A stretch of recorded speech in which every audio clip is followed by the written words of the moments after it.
Juju, Hi, how are you, my love? I'm good, thank you. How are you? I'm so good. Listen, this is very exciting. And I think we should welcome everybody to today's event. Yeah. Welcome, everybody. I see that there's so many people from all over. Oh my Yeah, gosh.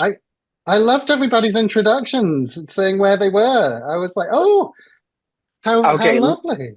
Latanya said Jujubee's coming in snatched. What? Yes, I am. And guess what? I am in a dressing room. And today we are going to talk about my friend Holly Starr's new book, Murder in the Dressing Room. You Murder in have the one dressing too? room.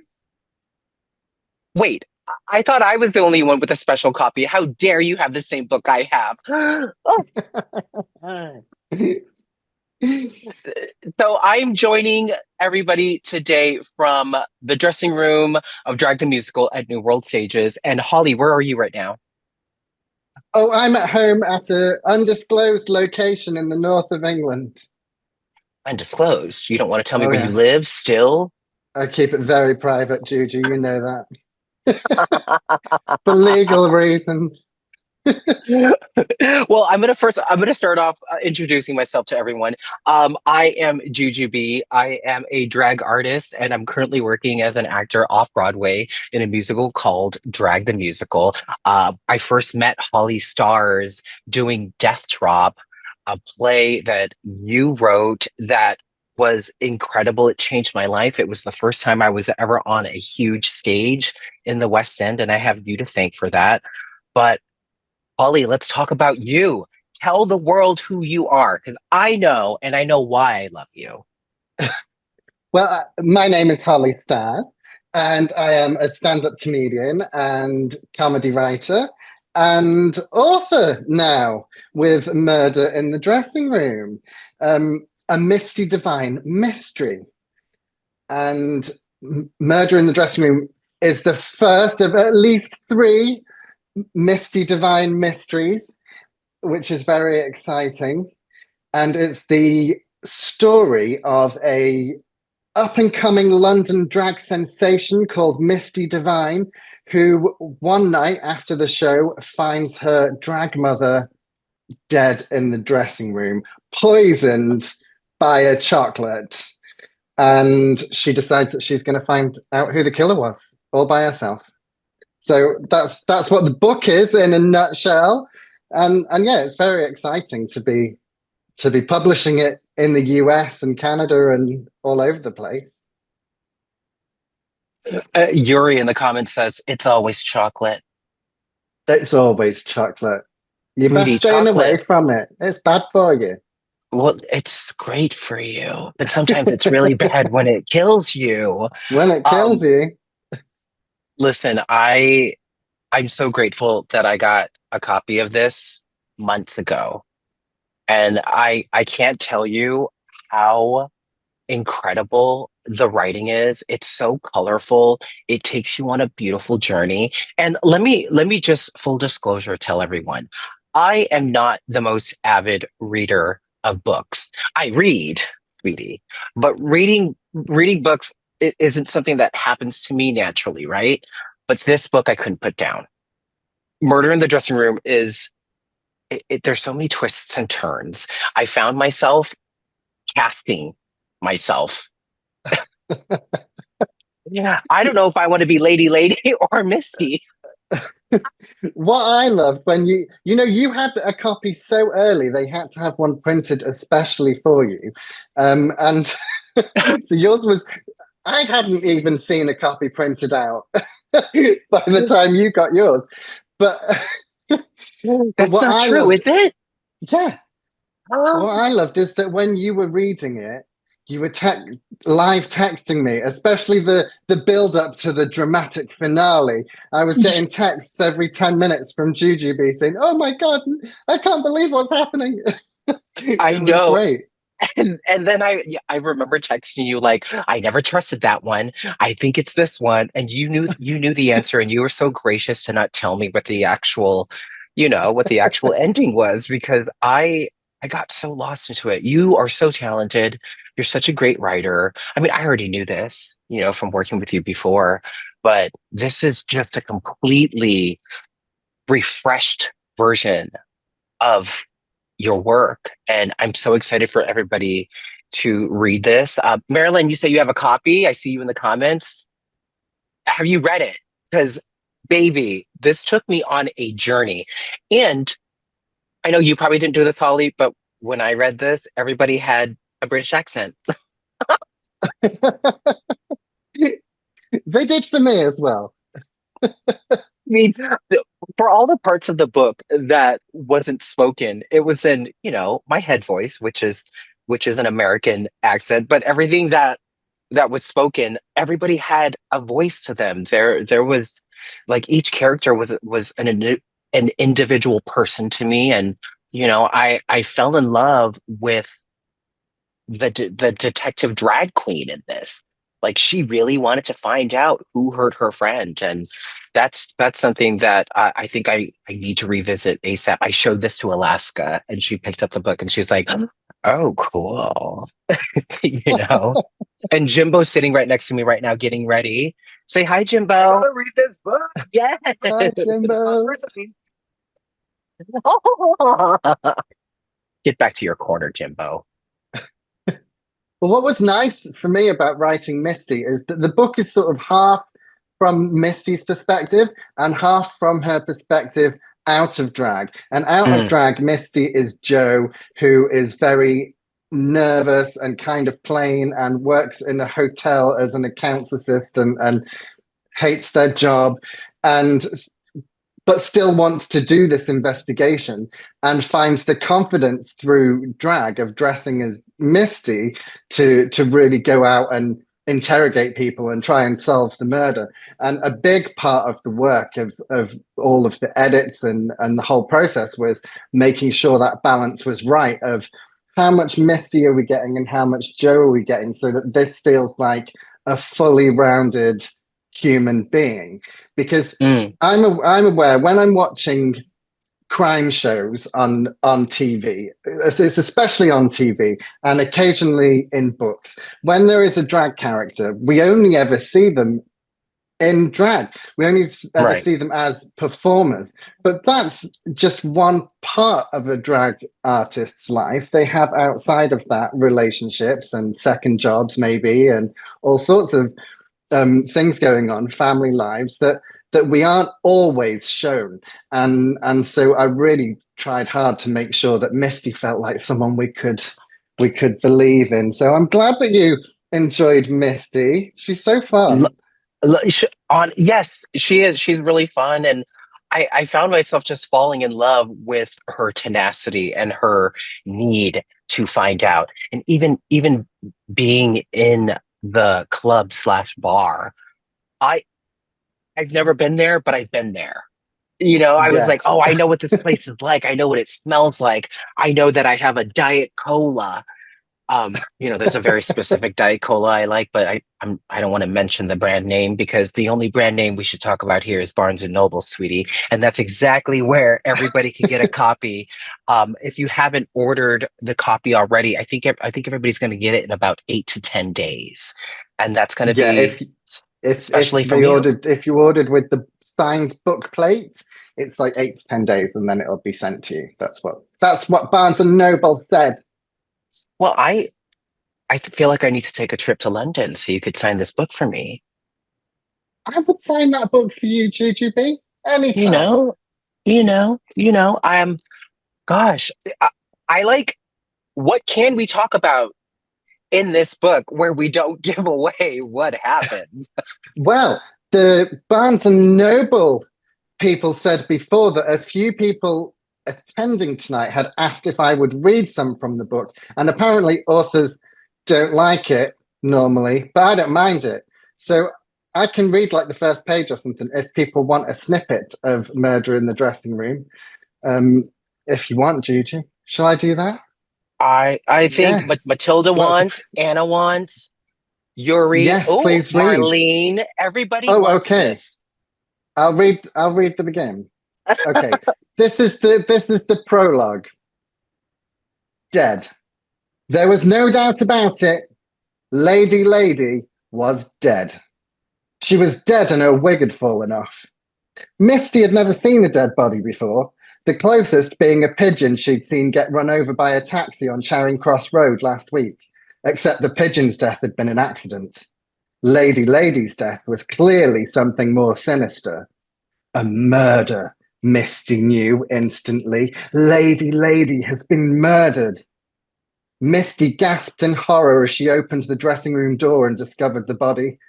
She teetered on her high heels in the doorway for a second, unsure of what to do first.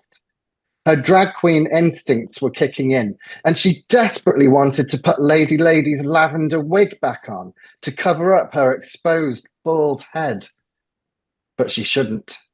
She knew she shouldn't touch anything. Misty was dressed in too tight a corset to be running down corridors, but she ran anyway, back to the dressing room where the other queens were taking off their makeup and de-dragging after a splendid night of cabaret at Ladies' Bar. That's the beginning. It's so it brings you right there. It's like when I read the first page, this is what it felt like to me. And I think there are people who could relate to this. Holly, have you ever had that dream where it could be any scenario, but you're watching yourself in third person? It's almost like Yes, you're in the corner of the room. This is exactly how you wrote this first page. And I'm getting just shivers because I know what's coming next, you know? Um, I don't know if you could see the comments, but everybody's loving this. And they're really excited. yes, And somebody said before you read that they've already finished reading the book and they can't wait for you to read the audiobook. So there you just got a snippet of it, and you're welcome. yes. Yes, it's me reading the audiobook. That was super scary. They asked me to read the audiobook, the Penguin audio team in London. And I just get excited when I get offered exciting things to do. So I said, yes, of course. And then when it came to it, I was like, oh my God, this is the scariest thing that I could ever do to read my own writing out loud for 3 days. And and in I the end, can't wait. I actually quite enjoyed it. And the feedback so far on the audiobook has been really nice, but I don't think that I can listen to my own voice for all that time. But the people who have said it's very nice and it's fun. Holly, you have a great voice. I love the timbre in your voice. I think the way that you just read it now, it I want you to read me bedtime stories every night, especially if they're murder mysteries. Maybe that's my next job. It's like a series of bedtime murder mysteries for people who like that kind of thing as they're falling Hey, asleep. I gotta tell you, I when I started reading this book, I it was two sittings for me and I was done with the book. Wow. It's just so good and it's exciting, it's new, and for me specifically, being in the drag world, you bring drag culture to murder mystery. And I don't think that's ever been done before in such a beautiful way where like the drag queen's not like, some kooky crazy character, although there are some kooky crazy characters in this, but you see different versions of queens and you get to see that we have separate lives and then like the different jobs and then the friendships Yeah. that are there, the bonds that are made because of the drag world, and a lot of the places are real places, and I Yeah, appreciate that. there's some real places in there that people can see in real life. And the other thing that I wanted to do with the wider cast of characters is showcase the huge array of talent that there is in the drag community, because very often drag performers are thought of primarily for lip syncing, and so I cast each character has a different talent. When I'm casting it, if I'm producing a cabaret, I would always book a comedian, a singer, a lip syncer, to have that variety. And so in the book, we've got all of those. We've got a fire eater, a burlesque. You know, because there's so much more to drag Hmm. than costumes and lip syncs. Hmm. It's huge, and so I really hope that I was able to portray the vast vastness of the talent that exists in the drag scene. That was one of my goals for it as well. Yeah, no, what I find the reason it's so believable is because it's from your direct experience with meeting performers and people just like this. And you yourself, obviously an incredible writer, but a great comedian. You're so funny, a great performer. I've acted on stage with you, and I would break character because you were so funny. Oh, So we did it's, have a nice time in Death Drop, didn't we? oh, babe, I didn't want it to end, it was great. And again, it was something that you worked on. And I know everything that you work on, you love. And the people who have read it so far love it. And I know a lot of people out there are excited. And I have some questions. A whole bunch of people wrote in some questions, and I'm Yes. hoping that you can answer some of them. Oh, let's go for it. Are you ready for questions, sweetie? Because I'm I'm ready ready to for ask. questions. Okay, well, Dawn asks, what inspired you to write this book? Oh, great question, Dawn. I had Well, I started my performing career on Instagram by making 1 minute videos talking about my nightmare neighbors, Fat Julie next door and Posh Sue across the street, and all the terrible things that they do to me.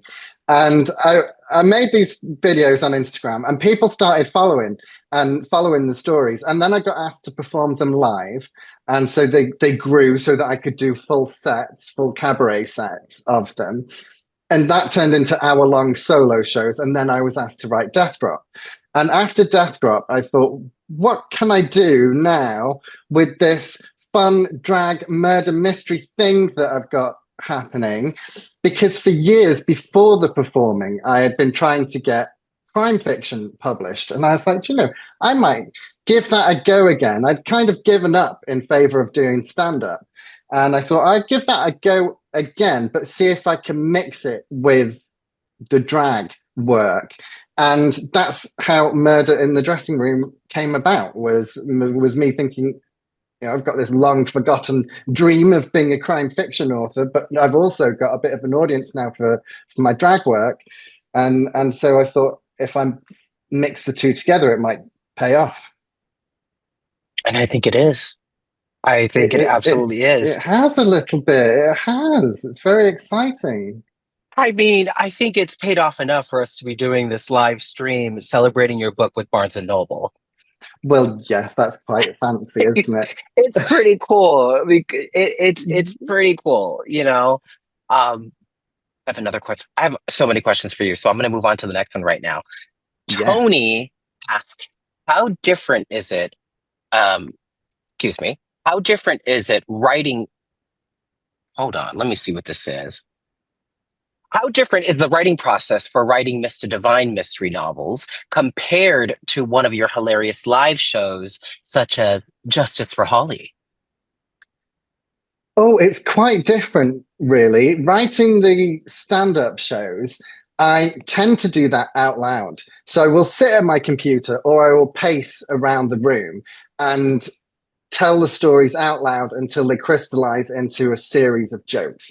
And then I will test it. So before every show that I do, I get like a friends and family Zoom where I get like, 5 or 6 people on, and I'll look like this for it, and and I'll do the show on Zoom for 5 people. And if they don't laugh, then I know it's dead. And if they do laugh, then it stays in. Um, but most of the work on a stand-up show is just me on my own. The big shock for me of doing this book was how many people are involved in the process in the publishing industry. That I've got an editor for the UK version and an editor for the US version who work together to do it. Sensitivity reader, copy editor, proofreaders. I mean, it's a big job with lots of people involved to get a book to this point. And that's whereas, that's not me pacing in my living room and then off I go to the cabaret club and churn it out. So yeah, really different. Hold on, Jimbo's getting dressed. I'm just moving the camera. Everybody watching right now, you are watching a live drag queen in a live drag queen's dressing room. I don't think that Barnes and Noble allow nudity. Well, she's not. She's drag nude. Oh my gosh. You think I should offer her some chocolates? Oh, be Mm. careful. I should. I should have offered her chocolates years ago. Now we have a question from Antonia. How far are you willing to take this series? As a reader, I imagine you could easily take it into double figures. Oh, Antonia. Yeah, at the moment, I don't have a planned end for the series. Uh, um, I think Misty could be solving mysteries till the end of time, as long as people keep reading them. So yeah, I don't have a particular end point for Misty. I'm just enjoying working on them now. I love that that question was asked because I remember as soon as I finished Murder in the Dressing Room, I was like, I need the next one now. And my ego also said, I need to be in the next one as well. But just a small role. Just a Just small role. maybe the cashier at, the supermarket. Never, Juju, never. Oh, absolutely. Absolutely. I'd be happy to do that. Um, Here's an important question. This is from Joan. How do you outline? Do you write the mystery backstory first and the investigation story second? Are you a pantser or planner? Oh, so um, this for book one, definitely. I don't like the word pantser because it means like by the seat of your pants, doesn't it? Which I'm not sure that's a very positive way of thinking about this process. I like the word creative flow, and so when I started writing the first one, I I wrote the first three chapters first. So I knew the setup, the death in the first chapter, and that Misty was going to investigate. And then Mm, I did just write it without any planning until near the end. And then I was like, oh, now I know who the murderer is. And then on the subsequent rewrites, I was able to go back and sort of tidy it all up and make sure it was sort of one coherent piece. But yeah, initially it was just like I kind of wanted to solve it along with Misty. I didn't want to hmm know the ending until she got to the end. Um, the second one's been slightly different. I did the same for the first half, and then I planned the second half sort of chapter by chapter. This is what happens, and then working my way through it. Um, so yeah, I think it's so far two different approaches. I'm not sure which one I prefer. I mean, mm. we'll see. We'll see what works best. But yeah, I enjoy them both. I enjoy just writing it. It's fun. No, that's beautiful because it's interesting because it's like all the different versions of the Hollies that I know, the comedian, the writer, the actress, all your brains come together. And I think that's why you have different processes in creating your art. And I think that's what makes your art so special. Oh, Here's thanks, another. Juju. Yeah, Oh, you're welcome, Holly. Yeah. it's fun having all these different little projects. Different types of writing the stand up, writing the book. It's like it's just fun to keep doing different things. And we love it. Lori wants to know this. How do you pace yourself while writing a new novel?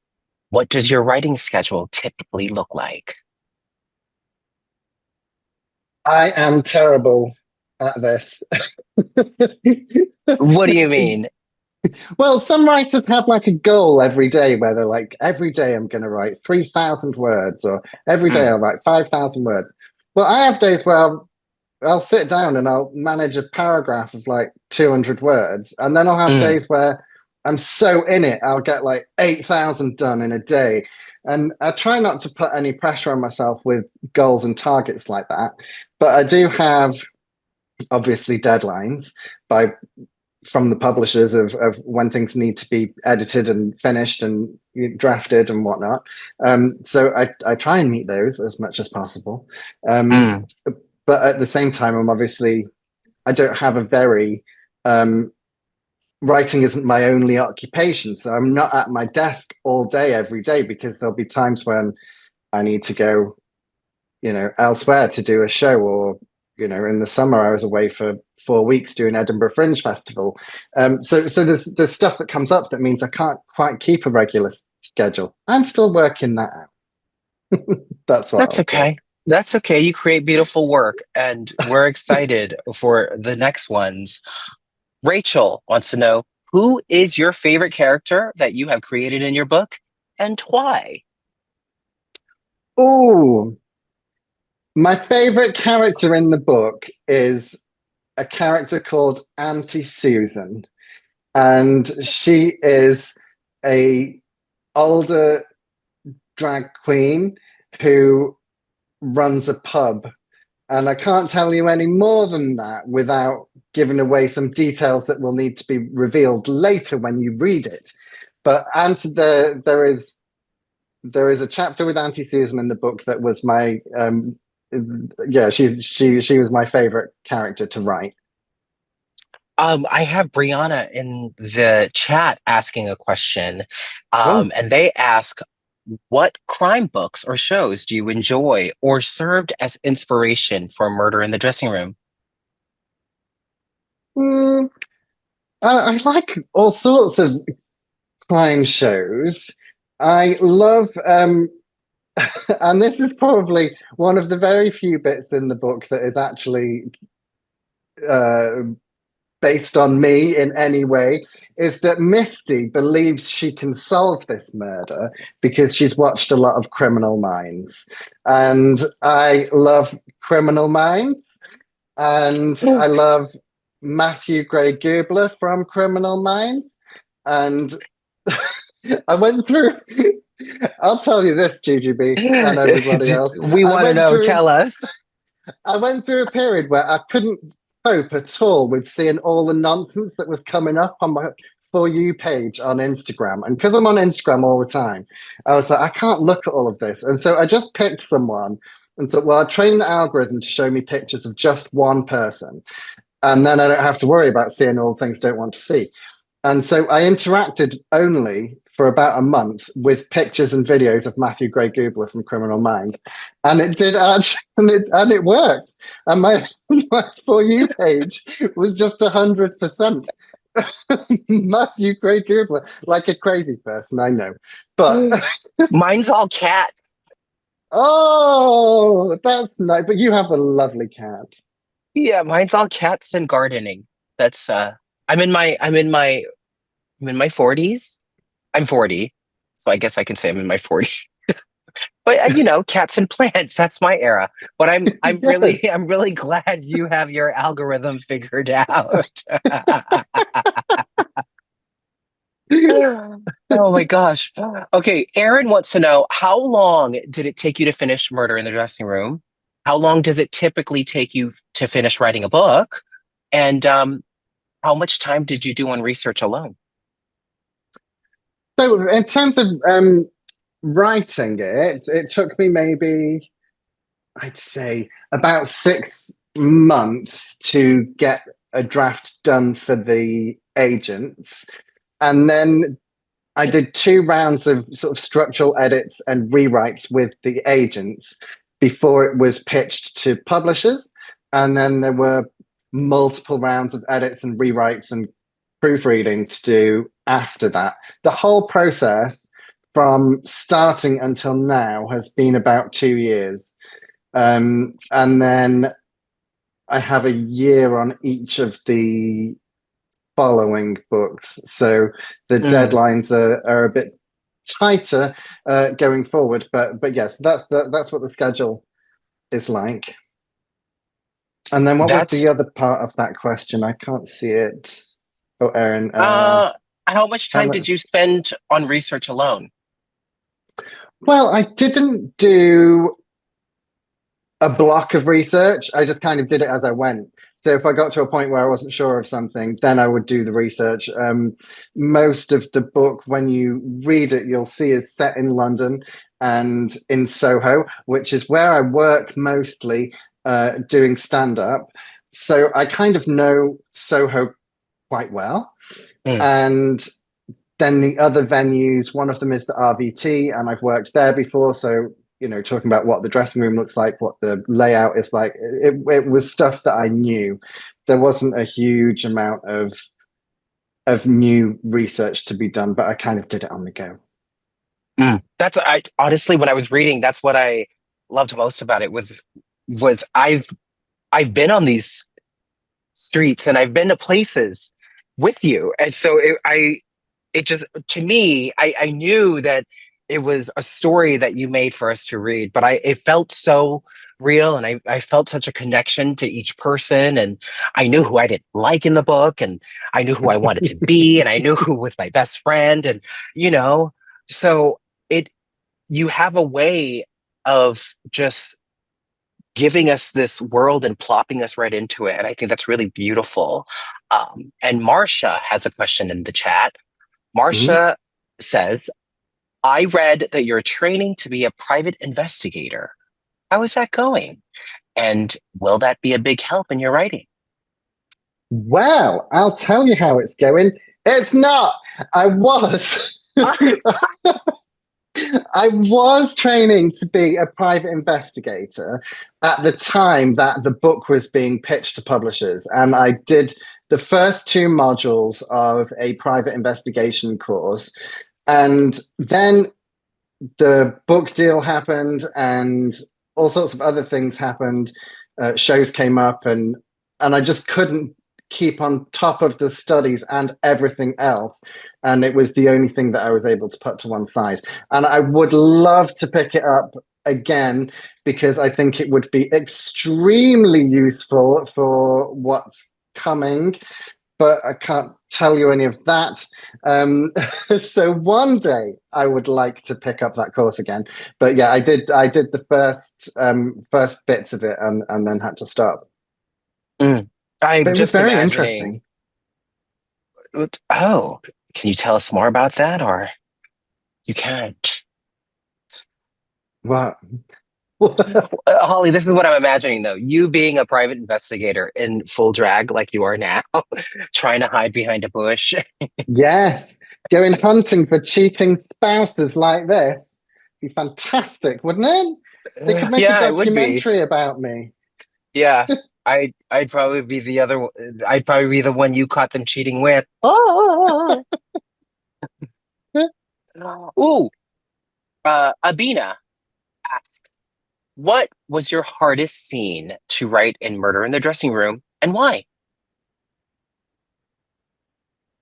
Oh, what an interesting question. Well, I think it is. There is a scene that is it is my favorite scene in the whole book, where Joe and their partner Miles get drunk with two of the other drag performers, Plimberly and Moneypenny, and they all get drunk together and watch old X Factor clips on YouTube. And it's my favorite chapter. I read it and I'm like, oh my God, I would love to be at this party with these drunk drags. That would be amazing. But it changed on almost every rewrite. It was one version it was in Moneypenny's flat, and then the next time it was in Joe's flat, and it kept on changing and changing. So that was probably the hardest one because it needed the most Mm, rewrites. But it is now my when I read it, it's my favorite chapter. that's awesome. That's awesome. Oh, Leanna wants to know what is your interesting writing quirk? Interesting writing quirk. Yeah. Gosh, interesting writing quirk. I don't know if I have an interest. I drink a huge amount of coffee and I eat an enormous amount of jam on toast.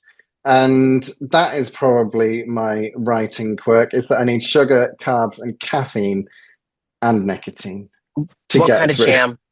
What kind of jam? Oh, always a nice jam, a bon mammon or something like that. But any It's worth. specific fruit? Oh, apricot is my favorite. Apricot or a marmalade, but it's definitely worth. Never buy a cheap jam. It's always worth spending the extra 50p. No crispy pancakes, my love. Oh, a crispy pancake. Those were the days. I know how much you enjoyed them. Oh, they were fantastic. I'm sifting through the questions. I know a lot of the questions that I see on this list have already been answered through your answers for other questions. But I Allison see. wants to know, did this story change from the original idea? It did a little bit in the first draft that I sent to the agent. So I sent in, usually, when you are submitting to an agent, you need to send 3 chapters, a synopsis, and then be ready for, if they ask for it, have the whole manuscript ready. And I didn't have that. I had 3 chapters and I sent it in just to see. Um, and in that version of it, Lady had been murdered with a throat slit, and it was very gruesome. And then I was like, do you know what? It's too gruesome for how camp I want the rest of this book to be. And so then I switched it up very quickly, like really early. I switched it to the poison chocolate. That's the only thing really that changed. The other thing that changed throughout the editing process was the relationship with Misty and her boyfriend Miles. And Miles is like the best boyfriend ever in the book and is very supportive of Misty and Joe and helps them to do their investigation. Um, but the editors felt like Miles was such a great character that they wanted to see more of Miles. So a lot of the work in the rewrites was increasing the visibility of Miles as the sort of secondary detective in the book. So yeah, that's probably they're the 2 biggest changes that happened. Mm. I thought Miles was very supportive. Yeah, Oh, I Miles is so nice. have a crush on Miles. Just saying. Everyone does. I keep getting messages from the early readers about how much they love Miles. Yeah, yeah. Oh, Susan in the chat wants to know, are there any parts of you in the character of Misty or Joe? Yes, I think a little bit. Not a lot, not a lot, but certainly in the transition that happens when Joe becomes Misty and gains the extra confidence from having the costume and the drag on. I think that's something it won't be universal to every drag performer, but certainly I think a lot of drag performers feel that way, that the drag helps with confidence for Mm. getting up on stage or doing whatever they need to do in drag. And so I think that I extremified it in the book so that Joe is very nervous and Misty is very confident. But that, that balance of the two exists for me as well, I think. I love that. I love that. Ah, oh my gosh, my eyes are not focusing. What did you What? find? Oh, what? Jessica asks, what's the best advice you've ever received? Go for it. Go, I whatever it is that you love want to that. do, just do it. Just do it. I didn't know that I could write a West End play before someone asked me. Someone was talking about you know Death Drop maybe being a thing, and I said I can write it. But Yeah, I'd never written a play. I hadn't published a book before. I hadn't done stand up comedy yeah, in a theatre in front of hundreds of people until I was 35. I just went for I just reached a point in my life where it's like, okay, I've just got to go for it. Just got to do it. hmm. And it might be rubbish. It might be might be no good. But I've just got to go for it. That's the best piece of advice. I love that. I love hearing that. I think there are a lot of things that make us uncomfortable. And I think the things that make us uncomfortable are the things that we should just go ahead and do, you know, Yes. just, Yes, just go absolutely. through it. Yeah. I'm glad you said that. I think it's amazing for people to hear that because I think as people, we just have to be reminded that we are completely in charge of the story of our lives. And if you just do it, you won't regret not doing it later, you Yeah. know? And Yeah. I'm glad you're sharing your art with us. I'm glad that you wrote Death Drop so that I could meet you. We've had a lot of fun in the dressing rooms in the West End, and to finally get a copy of this beautiful book, Murder in the Dressing Room, Yes. by my friend Holly Stars, available at every Barnes and Noble today. I think this dropped 2 days ago. Yes. Is that Yeah. correct? So Yeah. this is 2 days really ago. exciting. And like I said earlier, if any of you in the chat did the ticket plus the book, it's a signed copy, correct, Holly? Yeah. You will receive that in 8 to 10 days. Just letting you know that right here, because I know that we might forget after signing off. You might think, hey, when am I going to get this book? I'm letting you know right now. 8 to 10 days from now, you will receive a copy of Murder in the Dressing Room, signed by the fabulous author Holly Stars herself. Yes. And can I tell you, Juju, something about the cover of this book? Because this is Tell me. another go for it moment, right?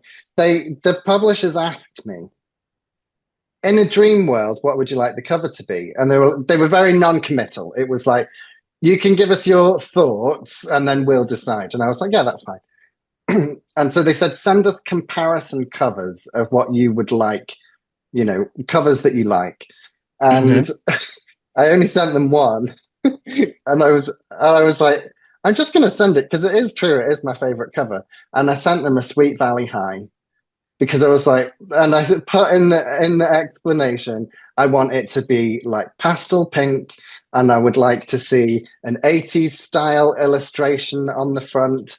And I want it to say a misty divine mystery so that people know it's part of the series. And I thought, there's no way they're going to take any inspiration from Sweet Valley. And I think they did, because it's got the vibe, the pastel pink, the It's character illustration. perfect. I'm like, yeah, it's good. So yeah, and because Misty's wearing on the cover the outfit that she's wearing in the opening chapter where she finds the dead body. And so the UK version also has the red dress and the blonde hair. So they kind of match. Um, they kind of match the outfits. And I'm hoping and thinking probably that books 2 and 3 will be similar in that they'll both be wearing the same thing on the covers. So that's quite fun about the cover. Okay, I need the UK edition now. Why did you do that? I didn't decide. Well, I want that too. If if you came out with 30 different covers for the same book, I would buy them all. You're That's buying every one of them. I would. I have one last question because I think we're maxing Oh, out on we're our at time. time. Here's one last question, and a few people actually asked, and I'm gonna pull it right from the chat. Um, When will books 2 and 3 be released?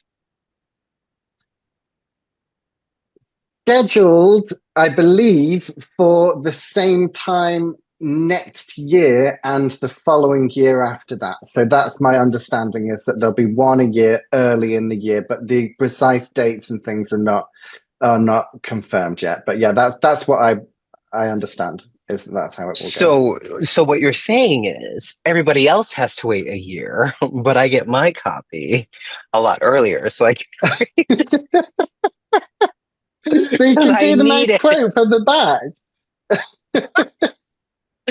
Also, if you are in the chat right now, Barnes and Noble did just drop a lot of information. You can shop for the book using the link. And if you're interested in more Barnes and Noble virtual events, you can see the upcoming lineup, including a whole bunch of amazing people.